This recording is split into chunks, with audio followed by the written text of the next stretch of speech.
What's the background? Did you draw that background? It's a design. We decided to put the poster here. Congratulations on your Oscar. Yes, very well done. Very well deserved. Thank you. Eyes drop, they will get the top of you. Boom, boom, boom, boom, moving up and down again.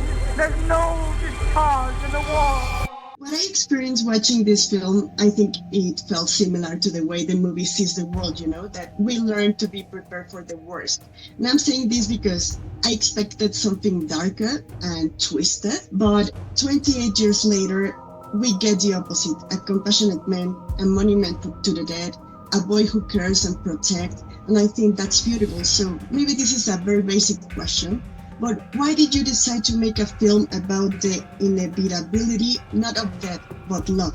Well, it comes from the script, really, and it was a surprise that was delightful in script, and you want to make the film deliver that you are led down one path to begin with, which is violence and the aggression of the father, teaching his son killing, and actually not just teaching him how to kill, quantifying the killing as sort of like not to have any meaning. He says you're literally, don't worry about it, they don't have any soul.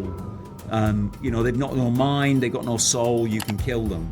The second half of the film is much more thoughtful in a way, because it's actually concerned about a journey to a man, a doctor, who has decided that the separation that Jamie makes between people and the infected is not appropriate, really. Some people are sick and some aren't, and indeed his mother, that he takes her there, she's sick, a different kind of sickness, but she's sick as well. And so there's a compassionate tone begins to emerge out of it, and it means that the values that we should cherish are ones of, as you said, are of love rather than of violence. Jodie, this film deals deeply with death and its inevitability. And I found it very powerful and very beautiful that your character is one of the few who gets to decide how to face death. And that's an extraordinary choice, thinking about this context and this story. So how did you approach this acceptance and agency in the face of this true reality? Well, it was interesting because I feel I was so happy that she was afforded that, by the way. It was my biggest fear that she was kind of we're going to go out in some kind of gruesome way, but it's kind of a beautiful ode to her. It was interesting because I feel like in the film they go on such a journey and it's so arduous and stressful and such a huge feat. But prior to that, she's already been through so much. So when we meet her at the beginning of the film, she's in such a dark place, that I feel like by the time she arrives kind of in Kelson's arms, there is just a kind of a readiness and a sense of acceptance, and that she knows her son is in safe hands. I think she just really wants to let go. And I do think that is true of people who are, kind of experiencing pain in a way like this, of there comes a point where a person can only take so much, and maybe they're more accepting of the kind of inevitability of death than the people around them and their family. It's for them to kind of let them know that it's okay, and that's what they want to do. Aaron, there's a scene where the father explained to his son about punishment and warning. And I think that it's one of the most powerful scenes in the film because of the idea that punishing someone is at the same time a warning to others. One can exist without the other. And I think that's very powerful. So what are your thoughts on that connection between punishment and warning, thinking about that you're a father teaching his son to live in this world? Yeah, he's very protective over his son, which seems kind of confusing because he's taken him out to the mainland for his first time to, kill the infected. He wants to install these survival techniques and maybe hope that he can maybe be of use on the island, back in the community. Like Jamie, my character, has found purpose there. He's sort of a warrior. He's quite a role model there. And I think he's also coming from a place of saying that the community is very precious, right? It's very protective. So you've got to look after that too. When his son's asking for more, well, what else is out there? There's got to be other communities. And you go, no, you don't need to know about that because I've been there, so you don't need to do that. Which is what we do as parents. We sort of go, look, I've done that, so you don't need to, right? Which we feel like we're protecting, but what we're really doing is holding back for their, for our children's own experiences.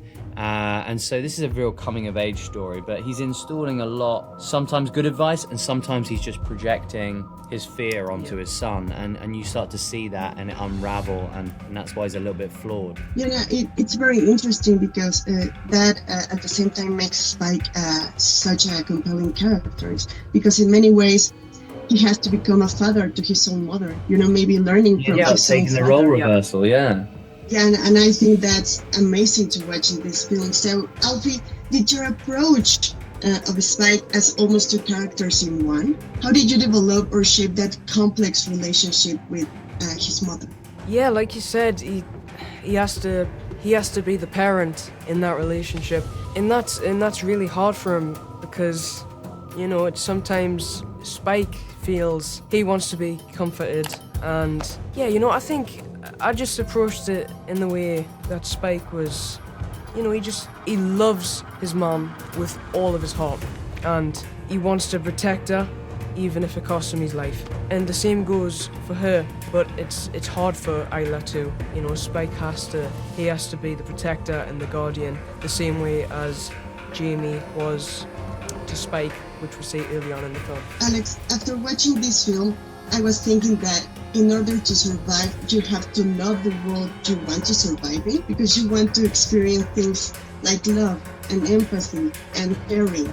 And that confused me a little, because love is a very individual experience, but at the same time you experience love through others. You have spoken a lot about the state of the world, about division, about violence.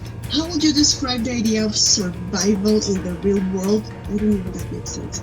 It does make sense. I think the answer would be, Danny and I make films that in some ways have a relationship with reality. Not all films have a relationship with reality. Some are completely escapist and creating whole worlds and whole environments where nobody actually interacts with anybody in the way that they do in real life. That's part of the function that those films provide, is as escapism and as a way of forgetting elements of real life and some of the complexities of real life. That's just not where Danny and I lean.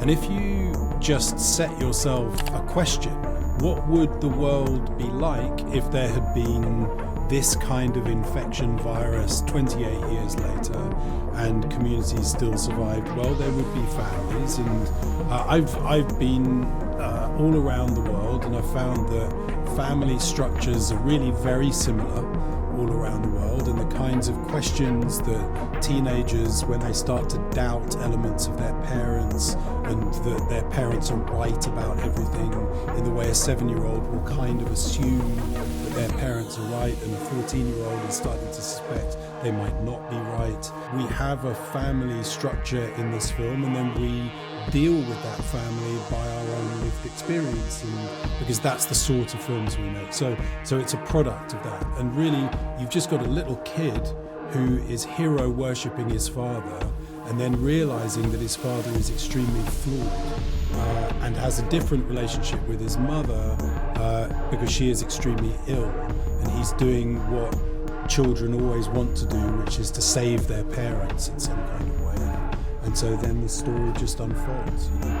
Oh my God, these are big questions. I think Kelson, my starting point was that he's a humanist, and that he's profoundly aware that everyone who's been infected was once uninfected and a conscious human being functioning for the most part with all the range of emotions and complexities and failings and aspirations that we have as people.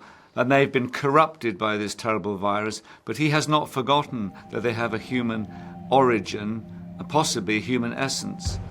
And as we see in this film, there's a wonderful moment on the train with Jodie and another character where we feel the human contact. The Kelson has probably helped people survive, and he's lost them, but he's now reconciled to he's managing to survive on his own. He's got his way of surviving, which we see when at the moment he's introduced to the movie, we understand how he survives from what he says. But fundamentally, I think he's accepting of death. I think a weird way to survive is probably to accept the death's possibility. And from that acceptance, you can probably have, as Jodie said, a place of presence in the world, present tenseness, that you're alert.